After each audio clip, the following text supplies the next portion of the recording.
Eh bien bonjour tout le monde, j'espère que vous allez bien. Aujourd'hui toute nouvelle vidéo. Tout simplement c'est un nouveau concept accompagné de RG28 que vous verrez juste après l'introduction. Donc il y aura une transition forcément, hein, vous vous rendez bien compte. Mais voilà, tout nouveau concept, discussion et débat entre arbitres. Le titre porte bien son nom, le but est tout simplement de développer son point de vue et de pouvoir vous le faire comprendre à vous en tant que spectateur et de pouvoir aussi que nous on puisse comprendre aussi l'autre arbitre. Le but est de vous prouver, de vous expliquer, de vous montrer tout simplement que chaque arbitre a sa vision différente de voir les choses et que chaque arbitre n'est pas pareil sur le cadre qu'il pose. Tout simplement le cadre c'est le seuil de tolérance. Ça permet aussi encore une fois de montrer les avantages de ce fameux sport qui est le football et les avantages aussi de l'arbitrage, parce que le but encore une fois c'est de mettre en valeur l'arbitrage. C'est bien le concept des deux chaînes. RG28 qui lui, si vous ne connaissez pas, a 200 000 abonnés, vous voyez sa chaîne juste ici. Je tenais évidemment à le remercier parce que sans lui il n'y a pas de vidéo, il n'y a pas de concept.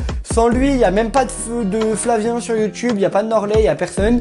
C'est grâce à lui, c'est lui qui m'a donné cette envie de me lancer dans l'arbitrage. C'est lui qui m'a aidé quand je me suis lancé sur YouTube à me dire bah ça c'est bien, ça c'est pas bien, faut changer ci, faut changer ça. Donc voilà, c'est pour ça qu'aujourd'hui à l'heure actuelle je lui dois tout, et c'est peut-être pas tout non plus mais je lui dois une grande partie de mon travail. C'est pour ça que c'était important en fait pour moi de faire en sorte que ça soit lui qui soit dans cette première vidéo. Bah écoutez, je vous souhaite une bonne vidéo. Si la vidéo vous plaît, n'hésitez pas à lâcher un petit pouce bleu et à vous abonner et à mettre en commentaire la prochaine personne avec qui je peux faire ce concept. Bien évidemment essayer de faire en sorte que ce soit un arbitre. Bah écoutez, bon visionnage à tous et on se retrouve juste après. Bon, eh bien nous voilà avec RG28. Du coup, je vais te laisser te présenter. Bien, bonjour à tous. Voilà, tu as déjà dit le pseudo RG28. Ouais, Je m'appelle Ryan Herry, j'ai 20 ans, donc je suis arbitre de football. À côté de ça, je suis créateur de contenu, donc je partage un petit peu ce que je vis sur les terrains et maintenant j'essaye de mener d'autres actions dans le cadre du développement de l'arbitrage. Ouais, effectivement. Tu arbitres à quel niveau? Actuellement, j'arbitre au niveau régional, donc en jeune, dans la Ligue Nouvelle-Aquitaine. Donc je suis sur des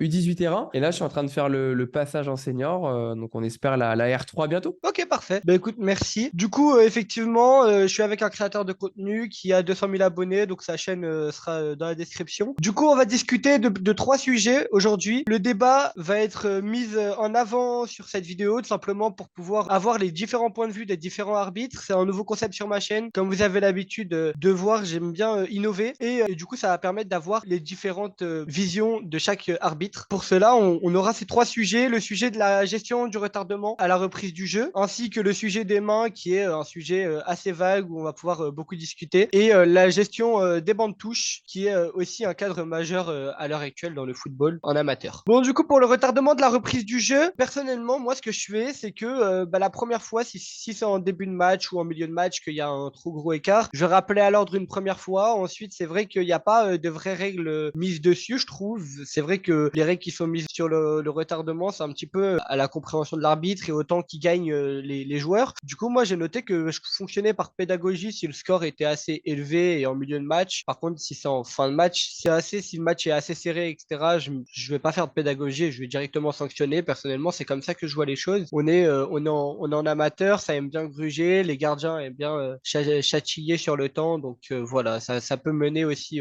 à de l'énervement. Donc personnellement, je fais assez attention à ça. Moi, ce qui me gêne un petit peu, c'est le fait qu'il n'y ait pas de ce règlement qui peut nous aiguiller pour nous dire si le joueur il gagne 30 secondes, mettre un jaune. C'est vrai que c'est assez. Je trouve que les règles sont assez vastes. Donc je sais pas ce que tu en penses, mais c'est vrai que ça me dérange un petit peu. Bah, je prends l'exemple du futsal. J'ai essayé pour la première fois le futsal très récemment. C'est vrai que du coup, on compte plus ou moins la reprise du jeu. Et donc, les joueurs doivent jouer dans ce temps imparti. Donc, évidemment, ils vont jouer beaucoup plus rapidement. Mais en soi, au foot, on a, ouais, tu l'as bien dit, à part le carton jaune pour comportement antisportif ou pour avoir retardé la reprise du jeu, il y a pas forcément de sanctions, on va dire, sanctions techniques. Ça va être que les sanctions disciplinaires. Ce que tu disais en fonction du contexte, tout ça, moi, je trouve que le foot, ça va très vite. On peut avoir un contexte de 3-0 où, comment dire, une équipe est complètement sous l'eau, tout se passe bien, et puis d'un coup, on ne sait pas pourquoi, en 3-4 minutes, il y a deux buts, et ça s'inverse complètement. Donc je pense, enfin, en tout cas, moi, ma stratégie, c'est de poser un cadre. Il y a un cadre qui est posé, surtout par rapport à ça.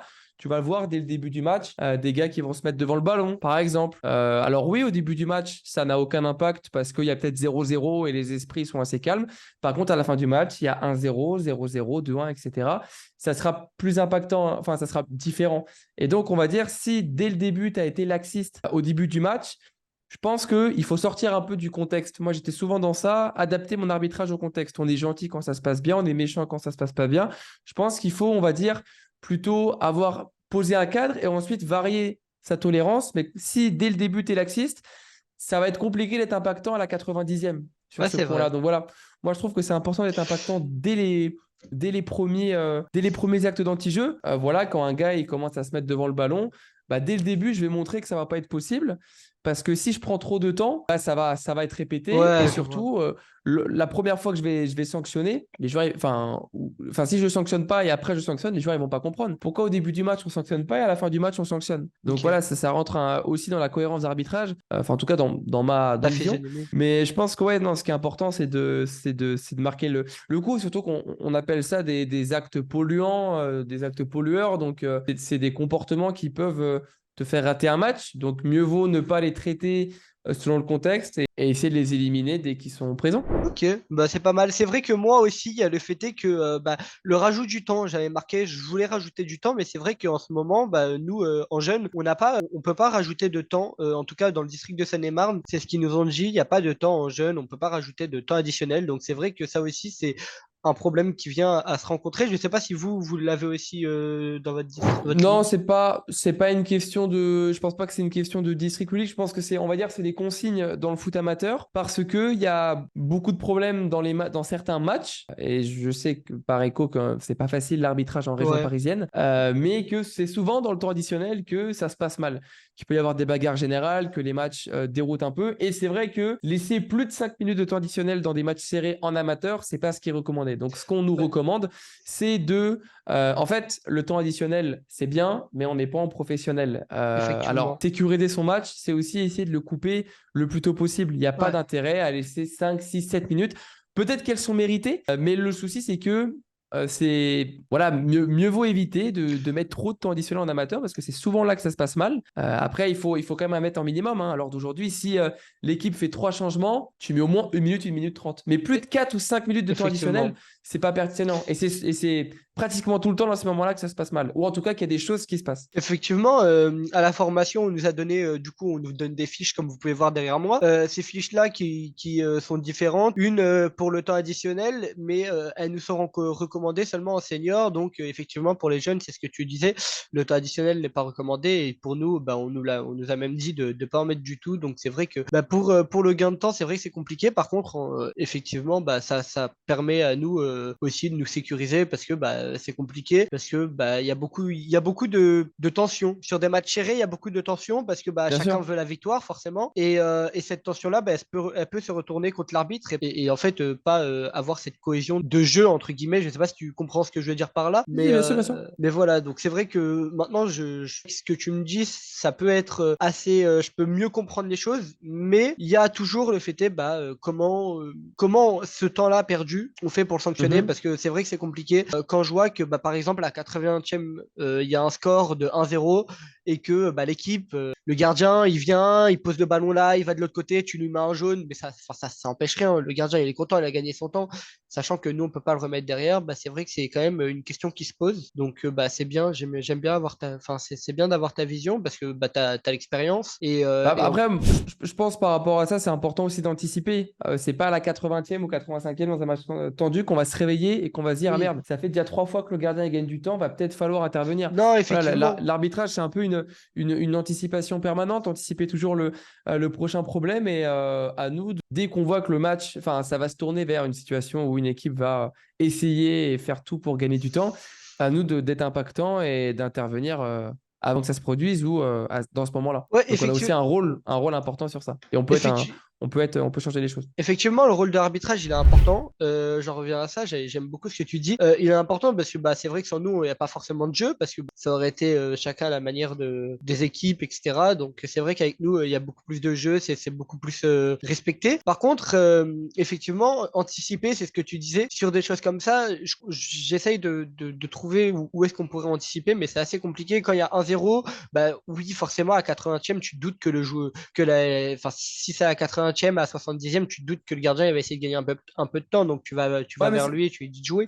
Mais vers la 50e, c'est là où, enfin, il y a, en général, moi, c'est vrai que dans les matchs que en j'ai fait, pu quand arbitrer, il tu y a dis pas un- gain de temps, tu dis quoi en fait? Ouais, Tu entends gain quoi de par temps, là? ça peut être un joueur qui se positionne devant le ballon pour empêcher la relance vite. Mhm. Voilà, ça peut être aussi le gardien qui met du temps à dégager. Ça peut être les touches. Le ballon il est passé gonflé alors que l'arbitre il l'a pris. Il voit que, enfin, avant, on est censé tester les ballons, nous. On est censé les Ouais. toucher. Donc, on sait très bien que c'est ce genre Après, de gain de temps. tout ce que tu me dis, tous ces trucs-là, c'est des tests.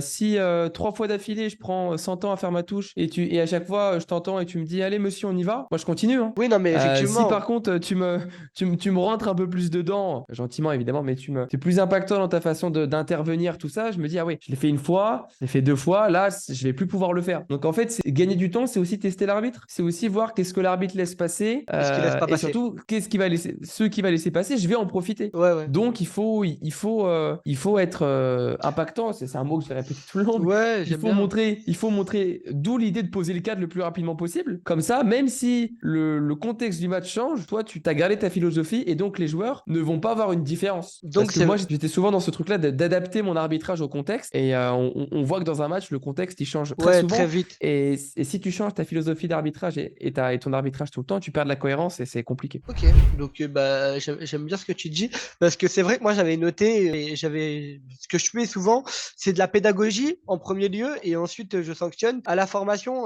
pareil, je vais beaucoup dire ce mot parce que la formation, moi je l'ai eu il y a un mois. Pour te dire, là, on m'a lancé sur un match de R2 U15 pour le mois prochain, du coup, enfin pendant 2 semaines parce que je sais pas pourquoi, mais j'ai pas eu forcément les raisons. Ils voulaient me faire progresser, mais j'ai pas eu à la formation, on a ce mot où ils nous disent ne laissez pas cette forme de pédagogie parce que ils vont en profiter, mais un peu trop. Et moi, c'est quand on nous dit ça à la formation, je comprenais pas parce que toi qui as pu faire, je crois, tu fais des formations parce que tu es formateur. C'est vrai que cette pédagogie, ça permet aux joueurs aussi de voir que les arbitres les suivent et arrivent à les aider entre guillemets au bon déroulé de la rencontre. Mais en fait, je vois pas pourquoi ne utiliser cette pédagogie parce qu'à la En formation, c'est fait, bien ce qu'on nous dit quoi. la pédagogie, elle a des limites. On parlera des bancs, comme tu as Tout à dit l'heure. dans le sommaire, donc on pourra revenir dessus. La pédagogie, elle est intéressante, mais on n'est pas en Ligue 1 et en Ligue 2. Ouais. Quand on voit les vidéos de Ligue 1 et Ligue 2, ouais, là, il y a une phrase qui m'avait assez marqué, c'est qu'en Ligue 1 et en Ligue 2, les arbitres, ils managent en fait. Ils managent plus qu'ils arbitrent. Alors rien de méchant comme ça, c'est parce qu'ils ont des joueurs qui sont professionnels, Ouais, même ils si ont un parfois métier.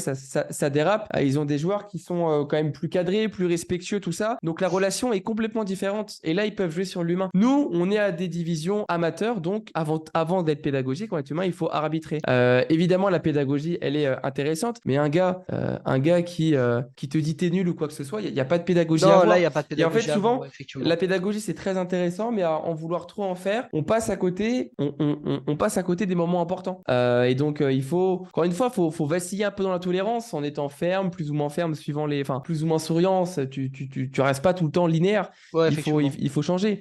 Mais la pédagogie, elle a ses limites parce qu'en amateur, il y a beaucoup de joueurs qui sont vicieux et que si tu es trop pédagogue, etc., tu te fais avoir au bout d'un moment. Donc, Une... je pense qu'il faut mieux être un peu plus ferme au début et enfin, pas se détendre, mais adapter sa fermeté Mhm. que être trop lisse au début. Donc, Il faut trouver le juste milieu. être assez strict au début, puis en fonction du match, C'est ça. voilà, ok. Par exemple, Ok. tu vois, un gars qui va se mettre sur le ballon dès le début du match, venir le voir et tu lui dis, monsieur, je les connais, ses comportements, on commence pas. Le mec, Ok. il peut trop faire ça derrière, tu vois. Ouais. Alors que si dès le début, tu dis non, par contre, ça c'est terminé, ça fait 3 minutes, vous me le faites plus, enfin peu importe ta phrase, mais voilà, tu vois, c'est un geste d'anti-jeu, il y a pas de pédagogie à avoir sur un geste Ouais. d'anti-jeu. Hein. Le geste, il est juste là pour faire perdre du temps. Hein. Donc à toi d'être impactant, etc. Enfin, je pense. La façon dont tu vas parler avec les capitaines, la façon dont tu vas gérer tes conflits. Mais dans les actes d'anti-jeu et dans ce qu'on dit les incontournables, etc., voilà, la pédagogie est compliquée à avoir parce que quand tu es face à des mauvais comportements, tout ça, tu peux pas être gentil. Une dernière question, toi qui a pu fréquenter beaucoup d'arbitres, je pense à Quentin, à Idir, à mon avis aussi, ils voient pareil que toi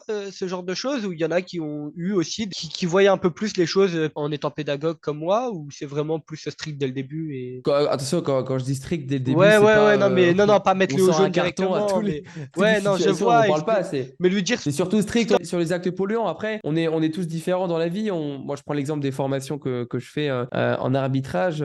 Chaque stagiaire a une vision différente et chez les arbitres, c'est pareil. On a tous une façon de voir les choses, on a tous une sensibilité différente. Donc, évidemment, il y a des bases, etc., qu'il faut, enfin, qu'on doit tous respecter et qu'on ouais, doit appliquer pour être performant, oui. entre guillemets. Mais en soi, on a tous une vision différente. Donc, ça, c'est normal. Donc, on peut pas Ouais, être d'accord voilà. sur Ouais. tout. Ouais. Non, mais d'ailleurs, c'est ce qui fait qu'on est des arbitres et que certains arbitres arbitrent différemment que d'autres, enfin, entre guillemets, sans dénigrer les autres, mais tu as d'autres arbitres qui laisseraient plus passer des petites mains dans le dos que d'autres qui sanctionneraient direct, effectivement. Ça, c'est différent parce que ça, c'est ta sensibilité sur les fautes, tu vois. Oui, ouais, voilà, ça aussi, c'est Ça, c'est encore autre pas, ça chose. relève Mais pas de la pédagogie, c'est plus ta détection des fautes. Mais non, non, c'est Toi- pas forcément de la pédagogie, mais dans ce qu'il ah, tu englobe, vois, ouais, la vision voilà, là, la ok, vision de ok, ok, l'arbitrage, ok. c'était plus ça. C'était plus ça. Chaque arbitre, et d'ailleurs, c'est ce qui donne le charme à l'arbitrage, c'est que chaque personne est Bien sûr. différente et chaque personne voit les choses différemment. Mais c'est vrai que, ouais, j'ai pas pu forcément discuter avec plein d'arbitres comme ça, parce que bah, je commence. Et c'est vrai que je voulais savoir un petit peu aussi ce que eux ils en pensaient, c'est vrai. Bon, bah, venons-en aux mains. Les mains qui sont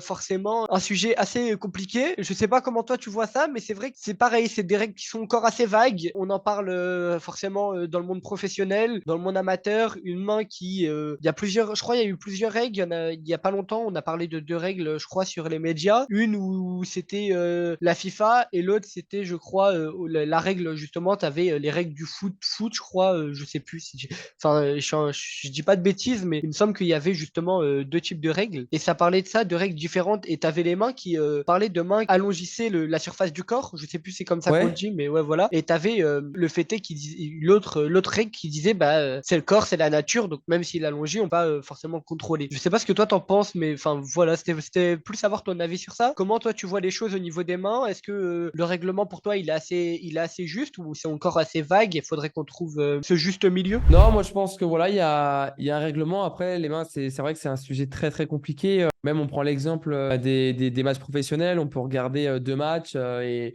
une main est sifflée dans l'un et une main n'est pas sifflée dans l'autre. Donc très compliqué. Voilà, le règlement part du principe que une main qui a grandi à la surface corporelle et n'est pas dans une position naturelle.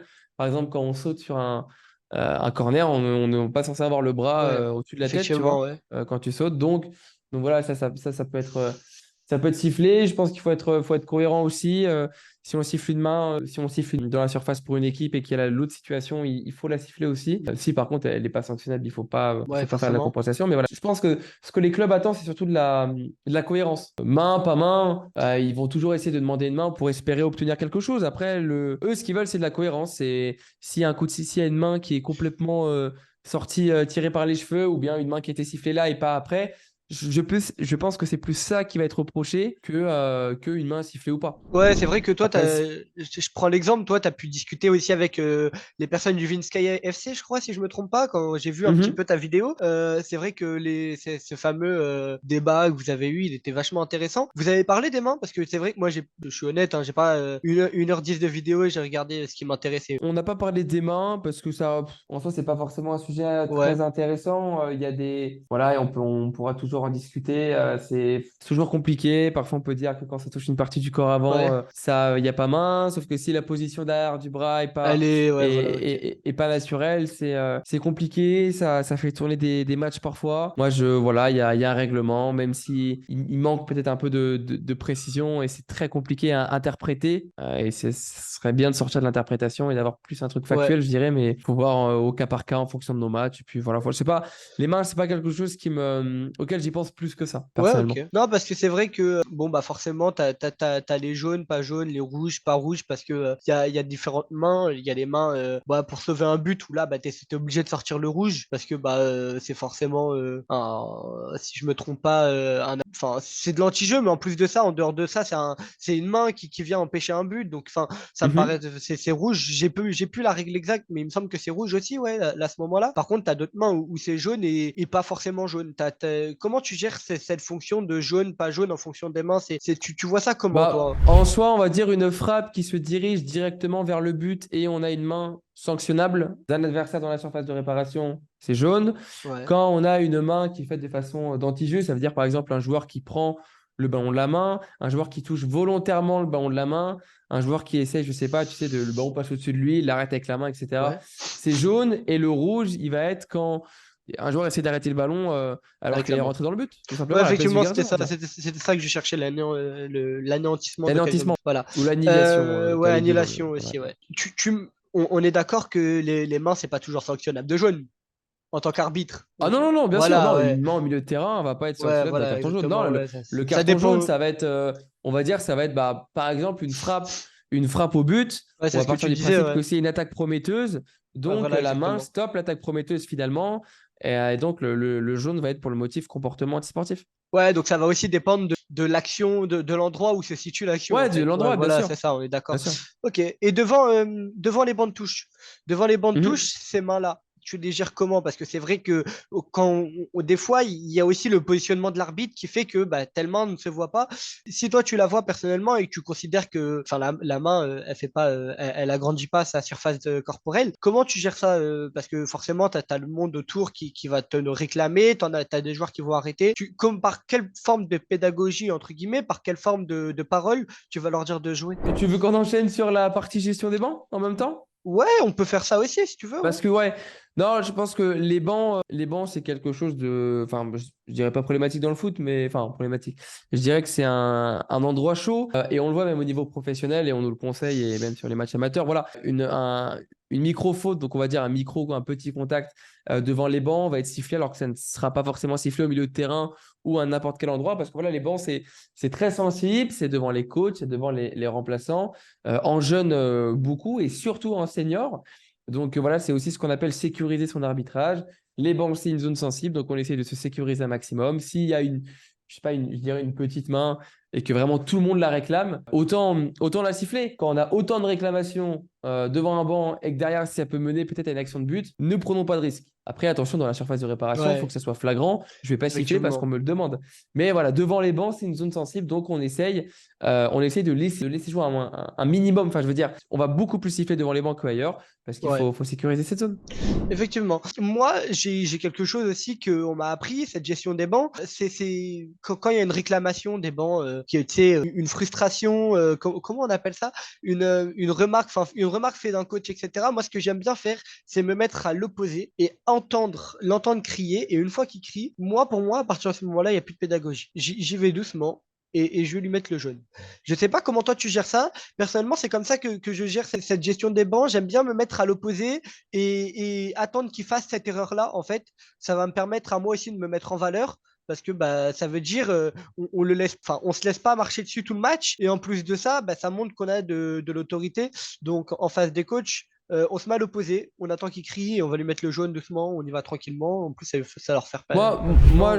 Ce que je pense, c'est que il y a un vrai problème avec les bancs dans le foot amateur. Il y a de plus en plus d'éducateurs qui ne sont plus des éducateurs, mais qui sont seulement des coachs pour eux, avec beaucoup de manque de respect et un manque aussi, je trouve, de sanctions de la part des arbitres. Je trouve que même moi, ça m'arrivait, attention, hein, Ouais, quand ouais, je dis ouais. les arbitres, je m'englobe dedans. Donc on laisse passer trop de choses. Par exemple, des phrases toutes bêtes comme réveillez-vous, ouvrez les yeux, vous voyez rien. Ça, il peut pas y avoir de discussion possible et ça doit être une exclusion. Ok. Ça doit être tout simplement une exclusion parce que le coach doit être exclu parce qu'il y a de plus en plus de coachs qui se permettent d'avoir des propos déplacés envers les arbitres.